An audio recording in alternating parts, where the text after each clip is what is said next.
अस्सलामुअलैकुम।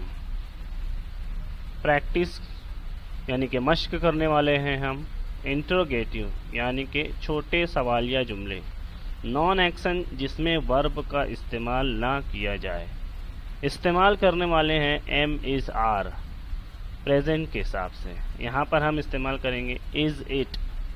जब जुमले में शुरू में इज़ का इस्तेमाल किया जाता है यानी कि helping verb am is are, उसके बाद में सब्जेक्ट और फिर उसके बाद ऑब्जेक्ट या फिर नाउन का इस्तेमाल किया जाता है और उसके बाद क्वेश्चन मार्क। इसका मतलब ये होता है कि हमने सवाल बनाया है। ये है सवाल बनाने का तरीका। Number 1, is it easy. क्या मतलब होगा इसका? ये आसान है। क्या ये आसान है? क्या ये आसान है? Is it hard. क्या ये कठिन है? क्या ये सख्त है? क्या ये मुश्किल है? Is it cold. क्या ये ठंडा है? क्या ये ठंडा है? Is it soft. क्या ये नरम है? क्या ये नरम है? इस तरीके के जुमले बनाए जाते हैं। Is it hot. क्या ये गर्म है? क्या ये गर्म है? अब इट का इस्तेमाल बेजान चीज़ के लिए, जानवर के लिए और गैर जानदार चीज़ के लिए इसका इस्तेमाल किया जाता है।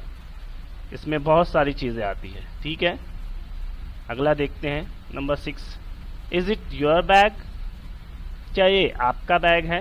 क्या ये आपका बैग है? Is it your dog. क्या ये आपका कुत्ता है? क्या ये आपका कुत्ता है? यहाँ पर बैग का इस्तेमाल किया गया है। बैग क्या है? गैर जानदार चीज़ है या कोई चीज़ है। यहाँ पर जानवर का नाम लिया गया है, कुत्ता, पालतू जानवर। जानवर के लिए भी इट का इस्तेमाल किया जा सकता है। योर यानी क्या ये आपका है। Is it your dog. क्या ये आपका कुत्ता है? Is it your home. क्या ये आपका घर है? क्या ये आपका घर है? Is it in your hand. क्या ये आपके हाथ में है? क्या ये आपके हाथ में है? Is it in your hand. Number 10, is it on the table. क्या ये मेज़ पर है?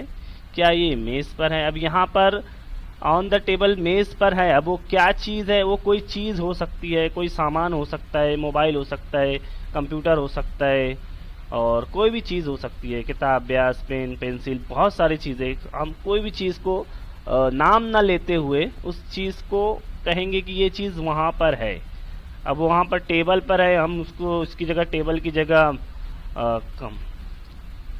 चेयर भी कर सकते हैं। चेयर के ऊपर है, टेबल के ऊपर है, ज़मीन के ऊपर है, घास के ऊपर है, पेड़ के ऊपर है, कोई भी चीज़ हम इस्तेमाल कर सकते हैं। उसके बाद अगर हमें बोलना है क्या आज संडे है तो कैसे बोलेंगे? Is it Sunday today. क्या आज संडे है? इस तरीके के जुमले इसमें बनाए जाते हैं। उम्मीद है आपको वीडियो पसंद आई होगी। चैनल पर नए आए हैं तो सब्सक्राइब करें, लाइक करें और कमेंट करें। इस तरीके की डेली वीडियो देखने के लिए हमारे चैनल को ज़रूर सब्सक्राइब करें। मिलते हैं अगली वीडियो में।